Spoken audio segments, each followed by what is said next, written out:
सरकळी या गावात आलेलो आहे आणि इथं आम्ही AWPL या कंपनीचे प्रोडक्ट भाजीपाल्यासाठी दिले होते. सर तुमचं नाव काय म्हणले? भगवान प्रकाश पवार. अच्छा, तुम्ही AWPLचं काय काय वापरलं? सर सुरुवातीला भूविटा खत वापरलं. अच्छा. आणि नंतर AGPL स्प्रेइंग केली. हो. तर तुम्हाला त्याच्यामध्ये मालामध्ये काय फरक वाटला तुम्हाला? हो सर, उत्पादनामध्ये भरपूर फरक आहे आणि जवळपास तिसऱ्या दिवशी आता सुरुवात आहे तर 70-80 किलोचा म्हणजे माल निघत आहे. अच्छा. आणि त्याच्याही पेक्षा महत्वाचं म्हणलं तर बाजारात गेल्यानंतर याच्या मालाची जी क्वालिटी आहे अच्छा हां ती भरपूर आहे. कारण कोणताही व्यापारी आला की आंधी आमचा माल उचलतो, कारण क्वालिटी तशी आहे सर. तर भावामध्ये काय फरक वाटतो मग? हो ना सर, क्वालिटीमुळे थोडाफार भावामध्ये तर फरक येतेच. अच्छा. तर तुम्ही इतर शेतकऱ्याला जे भाजीपालाचं काम करतात, व्यवसाय करतात, तुमच्यासाठी तुम्ही काय सांगू इच्छिता?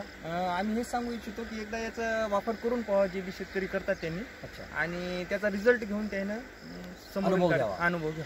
धन्यवाद. हो, आम्हाला तरी चांगला अनुभव भेटला. ठीक आहे. ओके. जय AWPL.